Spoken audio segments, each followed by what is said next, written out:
Bonjour à tous et bienvenue dans ce 15e épisode de Brut de Capteur. Aujourd'hui, je suis vraiment heureux de partager avec vous sur la mesure d'exposition. Alors la mesure d'exposition, c'est très important puisque c'est la méthode que va utiliser votre appareil photo pour calculer la quantité de lumière disponible. En effet, rappelez-vous de la petite jauge de votre mode manuel. Oui, je sais, je commence à vraiment vous énerver avec cette petite jauge, je vous en parle tout le temps, mais oui, encore elle. Rappelez-vous, c'est grâce à elle que l'on sait si notre photo est correctement exposée ou pas. Je reviens pas là-dessus, vous êtes maintenant des cracks pour reconnaître une photo correctement exposée sous ex ou sur ex. Par contre, vous vous êtes peut-être demandé ou posé la question de savoir comment ma petite jauge arrive à savoir si ma photo sera correctement exposée ou pas. Eh bien, en fait, dans votre boîtier, dans votre appareil photo, il y a une cellule qui capte la quantité de lumière de la scène que vous voulez photographier. Et c'est le boîtier derrière qui fait faire le calcul de l'exposition en fonction de la quantité de lumière que lui donne la cellule. Et devinez quoi? Eh bien, il y a plusieurs méthodes de calcul. Et il va falloir savoir comment elles fonctionnent pour pouvoir comprendre laquelle est la plus adaptée à notre scène. En gros, il en existe trois, enfin trois, peut-être quatre selon les marques. Je vais simplement m'adresser aux Nikonistes parce que, mis à part le fait que le nom et les icônes soient différentes chez Canon, ils fonctionnent à peu près de la même manière. Rassurez-vous, je mettrai l'équivalence Canon à la fin. Donc, chez Nikon, il existe la mesure spot, je vous mets l'icône en incrustation, mais c'est celle-ci. Elle fonctionne assez simplement puisqu'elle mesure la lumière présente sur un point. Ce point, c'est votre collimateur, mais attention, sur certains boîtiers, la mesure spot ne se fait que sur le collimateur central. Alors, soit vous avez cette info, et dans ce cas-là, pas de souci, mais dans le doute, je vous conseille d'utiliser la méthode du recadrage et d'utiliser toujours le collimateur central. Comme ça, il n'y aura jamais de surprise. Ensuite, on a la mesure pondérée centrale, qui, elle, mesure la lumière au centre de votre image sur une zone que l'on peut, en règle générale, définir soi-même. En tout cas, je parle pour les Nikonistes. Il va en gros utiliser le collimateur central avec une zone beaucoup plus élargie. Puis enfin, nous avons la plus polyvalente des mesures d'exposition. Je veux parler bien sûr de la mesure d'exposition matricielle. Elle peut s'appeler également multizone et c'est cette icône-là. Je vais vous mettre aussi l'icône en incrustation. Celle-ci fait en règle générale la moyenne de la totalité de votre image. Elle la sépare en plein de zones, comme je suis en train de le faire dans cette image, puis elle va prendre toutes les valeurs de chaque petite zone et puis en faire une moyenne à la fin. Chez Canon, elles correspondent respectivement, donc dans le même ordre, à la mesure spot pour la mesure spot de chez Nikon, c'est ce picto, donc elles ont le même nom. La mesure sélective, et c'est ce pictogramme qui correspond donc à la mesure pondérée centrale chez Nikon. Et enfin, la mesure évaluative, et c'est ce pictogramme qui correspond, vous l'aurez compris, à la mesure matricielle de chez Nikon. Sur certains appareils Canon, il en existe même une quatrième, et oui, parce que c'était pas assez compliqué comme ça, donc ils se sont dit qu'on allait en rajouter une, ça pouvait être une bonne idée, voilà pourquoi pas. Alors, elle s'appelle la mesure moyenne à prépondérance centrale, je vous mets le picto, voilà. Alors là, ce que je vais dire est à mettre bien évidemment au conditionnel parce que je suis nikoniste, donc je n'ai pas la possibilité de vérifier moi-même ce que je dis. Mais d'après ce que j'en sais, c'est un genre de truc entre la mesure évaluative et la mesure sélective. En gros, elle fait une moyenne de toute l'image en privilégiant le centre. Pour le reste, il faudrait demander à un expert Canon, mais moi, j'abandonne. On va voir maintenant ensemble vers quelles applications on va pouvoir se diriger en fonction de notre mesure d'exposition. Eh bien, celle que je préconise, de manière générale, c'est la mesure matricielle ou multizone, puisqu'elle fait une moyenne de toutes les zones. C'est un mode qui vous permettra de limiter la casse quoi qu'il arrive. Puisque c'est le plus polyvalent, eh bien, il réglera la question 90 fois sur 100. Et je vous conseille donc de vous régler dans ce mode d'exposition.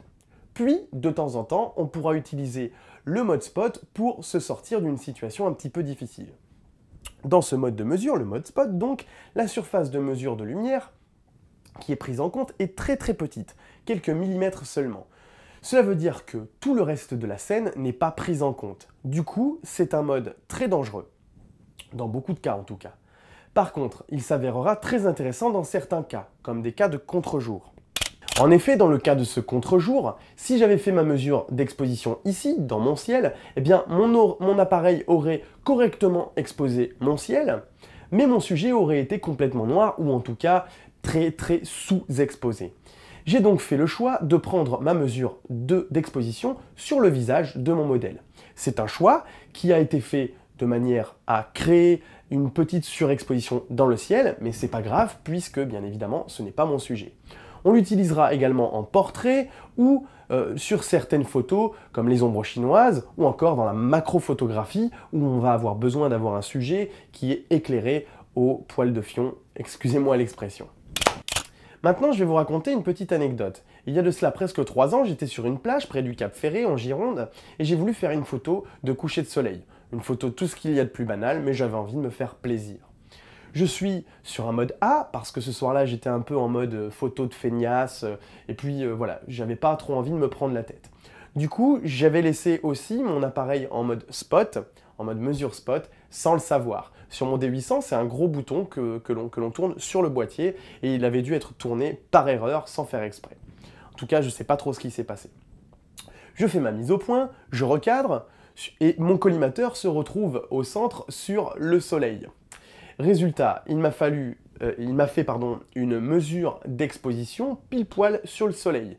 J'ai déclenché, heureusement je regarde ce que cela donne, et à l'écran, je me rends compte que ma photographie, c'est une photographie de la Lune et pas du soleil. Parce que toute mon image est complètement noire, sauf mon soleil qui, lui, est correctement exposé.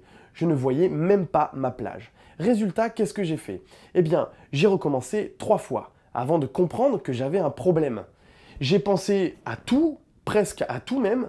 J'ai regardé si j'avais pas une correction d'exposition sur mon boîtier. J'étais fou. Je n'arrivais pas à comprendre pourquoi ça ne marchait pas. Alors que c'était assez simple à comprendre. Si, dans un mode automatique ou semi-automatique, ma photo n'est pas correctement exposée, c'est forcément un problème de mesure d'exposition. J'étais dingue.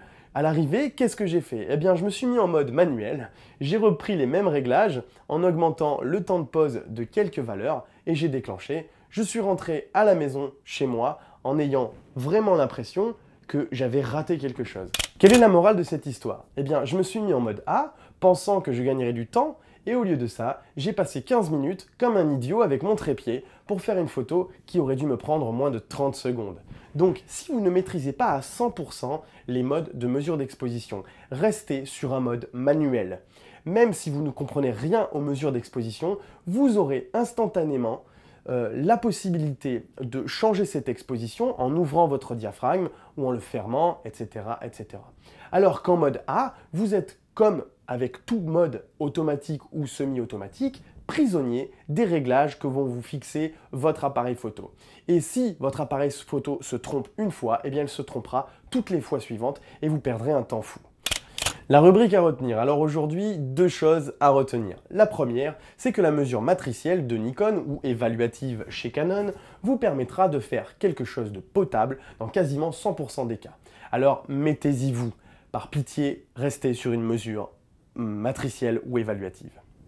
Et dans certains cas particuliers, utilisez une mesure spot, comme pour les contre-jours, ou certaines photos où vous voulez mettre quelque chose en valeur en particulier, ou encore la photo macro. Vous avez bien fait de regarder cette vidéo jusqu'à la fin, car je vais vous donner accès à une vidéo bonus, une vidéo totalement gratuite et qui va aller un petit peu plus loin en vous donnant 2 astuces, notamment sur le verrouillage de la mesure d'exposition. Alors vous commencez à comprendre le principe, vous m'envoyez un petit mail à l'adresse brutdecapteur@outlook.fr avec votre pseudo. Bien évidemment, il aura fallu s'abonner avant si vous ne l'êtes déjà pas. Et puis, eh bien moi, le lendemain ou le surlendemain, je vous renvoie un lien vers une vidéo privée qui, en l'occurrence ici, vous parlera de la mesure d'exposition. Posez vos questions dans les commentaires, n'hésitez pas, et n'oubliez pas, partageons. Cette vidéo sera totalement gratuite. La mesure d'exposition, c'est extrêmement important puisque c'est votre...